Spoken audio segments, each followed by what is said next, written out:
Hello everybody, Phil here from Passport Planet. Today I'm taking you all the way to the Middle East to Wadi Rum Desert in the country of Jordan. This was definitely on the top of my list as one of the most fascinating places I visited. In this particular video, I'm going to take you with me to experience a place called Memories Aicha Camp. It truly is a diamond in the rough, and you'll see why in this video, why it makes you feel like you're glamping on Mars. But is it really worth all the money and time to drive all the way down here? Sit back, grab a cold beverage, and enjoy what I'm about to show you. To put the icing on the cake, I was upgraded to the panoramic luxury suite at no additional cost. The Aicha Camp boasts 25 luxury suites, 20 junior suites, and 10 panoramic luxury tents. So you're probably wondering, how much do one of these bad boys cost per night? On average, for a panoramic luxury suite, you'll pay roughly around 400 Jordanian dollars, which is about 560 USD. And if you want to go basic or just a junior tent with no view, you'll pay about 150 Jordanian, which is about $210. And that's what I initially booked. And because it was low season and because of the war going on in Israel, they upgraded me at no cost. And there was only a handful of people in the camp, so I just lucked out. So I started my journey from Amman, which normally takes about 5 hours if you take the King's Highway, and I highly recommend doing that, at least either on your way down or on your way up back to Amman, because this highway gives you breathtaking views of the Dead Sea and of the mountains. It truly was an amazing drive as I got to see the real countryside of Jordan. So actually driving to Wadi Rum was super easy. There were a lot of signs, it was in English, and there's really only 2 major highways that go north and south. I was super nervous because my cell phone actually ran out of data, which I had to re-up when I got service, but I really had no worries about not knowing where I was going because Wadi Rum was displayed everywhere. So here's the part that's super important that no one told me and I was a little confused. Wadi Rum is a protected area and UNESCO World Heritage Center, and you have to pay to enter. It's $5 if you don't have the Jordan Pass. And speaking of the Jordan Pass, it's important to note that if you plan on visiting multiple places around Jordan, it's a no-brainer. It's approximately $105 and there's a 3-night minimum in order to get this. The Jordan Pass includes over 40 different attractions around the country at no cost, and it also includes your mandated visa entry fee, which is $56 or 40 Jordanian dollars at the airport. So with that being said, you can get the Jordan Pass online before you arrive. So you make your way to the information center desk, you pull up the QR code on your email, they scan it, they give you a pamphlet, they stamp it, and you are good to go and headed into the Wadi Rum Reserve. So I made my way to my rental car and I started driving to the entrance gate where it was very heavily guarded by military personnel. But don't be alarmed or afraid, this is very normal and they're just there for your safety. As I crossed the checkpoint, they waved me on, and I was about 5 minutes from the Wadi Rum Village, where I was supposed to meet the Aicha Camp employees to transport me to the camp. So pay attention, soak up the scenery, because you never know who you're going to run into. I ran into some pretty cool camels along the way. Now, this is a crucial part of the video that will save you a lot of time and stress. Of all the videos I looked on YouTube, I couldn't find where I was supposed to meet the camp employees or where the meeting point was. I ended up passing it and went into the village, and man, did I stick out like a sore thumb with my new rental car. So as I was touring the village, I was stopped by a nice guy. He said, "Are you lost?" I said, "Yeah, I kind of am. I'm looking for the Aicha Camp meeting point." He said, "Follow me." So I followed him and he took me to where the meeting spot was. And what did I see? A big sign that said Aicha Luxury Camp Meeting Place. So pay attention before you get into the village. It's on the right hand side and there's a big arrow that points to where it is. Once I parked my car, loaded up my luggage, I went in the back of this Toyota pickup truck and I hopped in the bed, and there were some comfortable bench seats that were comfortable as I embarked on my next part of the journey into the desert. And there's when I felt like I was a kid watching his favorite movie. I just couldn't keep my eyes off of the scenery. I was really shocked of how poor some of this area was, and I realized, man, this is very different than New York living.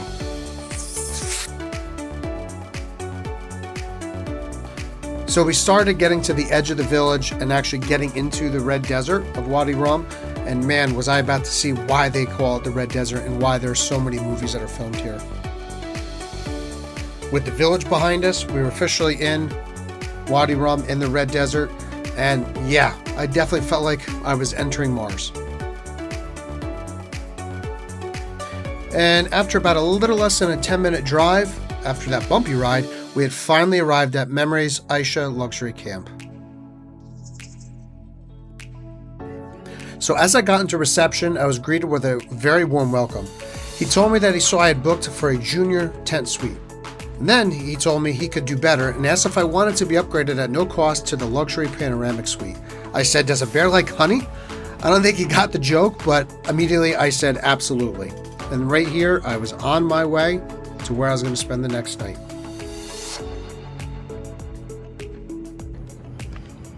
Okay, I am at the base. I'm at the camp, and I just got checked in. And the crazy part is I was kind of assuming this, but I didn't know everything with the war, with Gaza and everything. There's a lot of people that are a little less.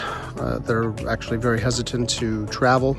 Not less hesitant, more hesitant to travel, and it is very, very quiet here. I don't know how many people are here. I might be one of only maybe 5. So when I opened up the door, I was slapped in the face with a beautiful decorated room, and I really felt like I was on the set of Aladdin. I was just waiting for him to pop up with his lamp asking me what my 3 wishes were, but I knew that wasn't going to happen. My wish has already been a reality by being here.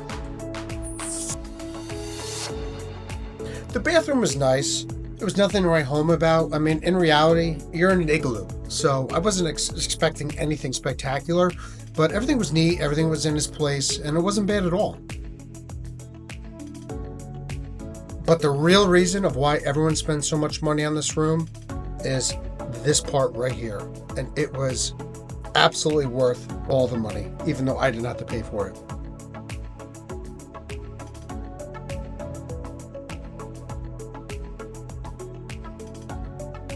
So as you can see, there's a mini split right above my bed, and depending on the time of year you're going to want the air conditioning on or the heat. I was here at the end of November, so I had the heat on, and for whatever reason, I was having a little bit of a learning curve of operating the remote, and at one point in the middle of the night, I woke up absolutely freezing, and because I hit the heat button, it wasn't working, and I wasn't being patient. But in reality, it took about 3 or 4 minutes to kick in. I actually messaged them, the staff, on WhatsApp, but at the time, after I let it go for a few minutes, it was completely fine.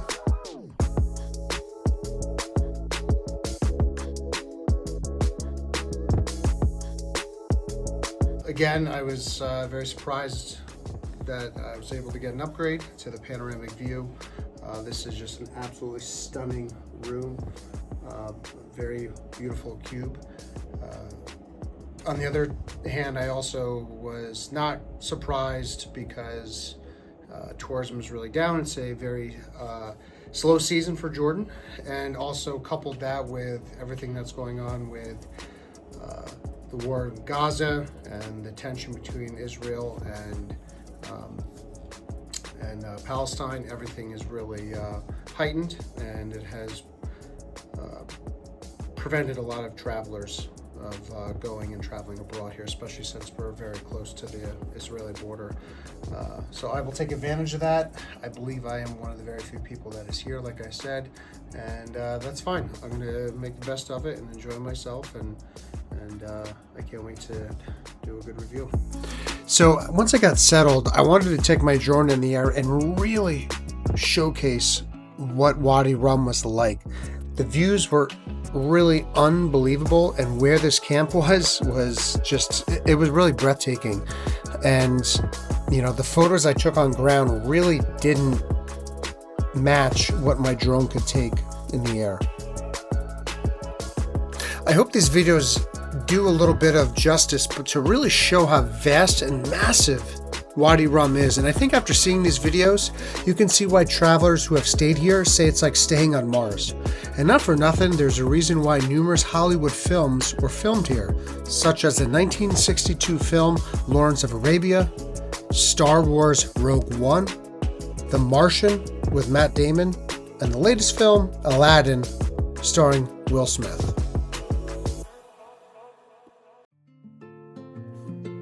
And because I'm really doing an extensive review of this Aicha Memories Camp, I'm going to do a separate video of when I had a private tour guide going out into Wadi Rum Desert, giving me a tour of everything of what Wadi Rum had. And without spoiling of everything in my next video of going out into the Red Desert with my tour guide, I'm not going to share too much detail because I want everyone to see what my tour guide had to say. So I'm just going to share a few quick videos of what I took when I was there. So by the time I got back from my Wadi Rum Desert tour, I was full of sand, so I went back, showered, and changed, and wanted to check out what it looked like at nighttime. And then obviously dinner time was embarking.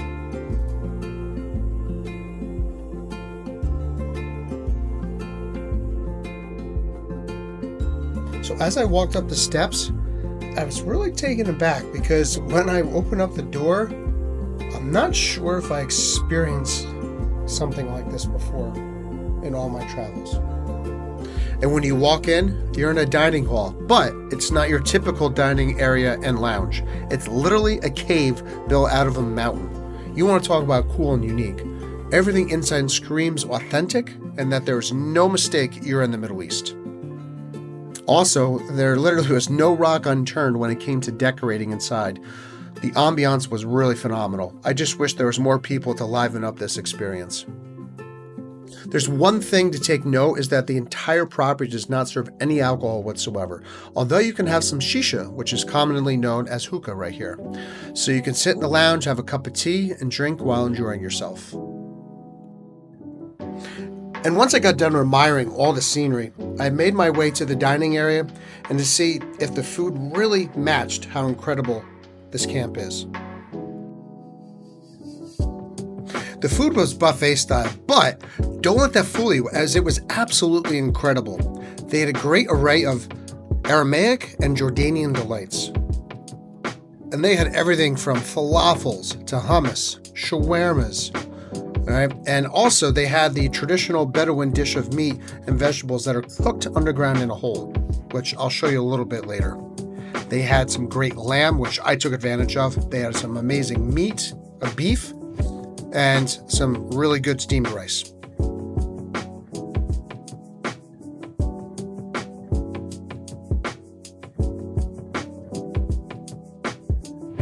And of course, my favorite, the desserts. They were plentiful, they were sweet, they had an exuberant amount of endless plates. I think I made my way up to the buffet line at least 3 times. And the dessert table at least probably 3 times. And the cook saw this and was smiling from ear to ear, came out, introduced himself, and we had a nice chat. So when I got done eating for at least 3 people, I walked outside to savor my last night here in this magical place. And as I made my way over to this circular covered hole, I found out this was where the Bedouins would cook food in a hole called zab, which is a traditional cooking method where meat and vegetables are placed in a pit and is dug in the ground, covered with hot coals and sand, and then slowly cooked underground, essentially acting like a natural oven. And next to the ovens was a circular fire pit with some nice chairs, and I had this guy run over to me asking me if I wanted some hot tea since it was pretty cold out. And he made me some great tea, and he started a nice fire. So I kicked back, enjoyed some great tea, and I reminisced on my final last night here in Wadi Rum.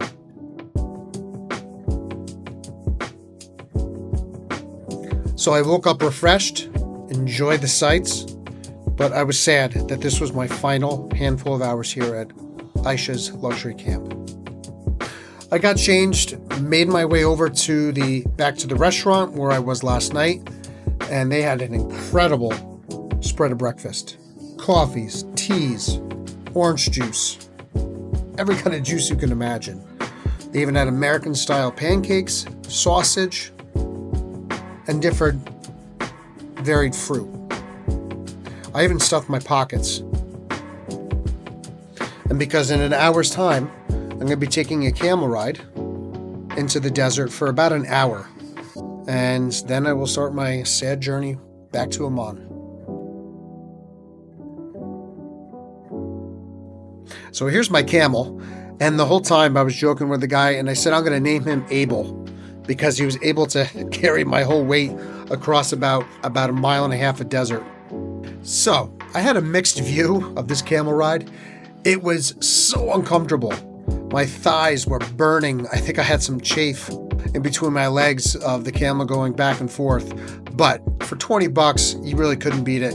And it was an experience of a lifetime that I'll probably never do again. Sadly, my journey was finally coming to an end, and I was about to head back to my room to pack and head back to the village to get my car. But I will really hold on to these memories forever and cherish the people who I met here in Wadi Rum. Being here alone gave me a reset on life, and it made me really truly appreciate what God has created on this earth for us to enjoy. On the way back to my car, I just reminisced on all the fun memories I had the last few days here. And I had the most amazing experience, and I recommend anybody, truly anybody, families, older couples, younger couples, to come here and experience Wadi Rum. It is an experience of a lifetime to reset on life. I want to thank everybody who watched this video, and I hope that this gives some insight of what this camp has to offer. I do not take anything for granted, what I was able to experience, and I hope you all stay tuned for my next journey here on Passport Planet. This is Phil, and I'll see you at the next destination.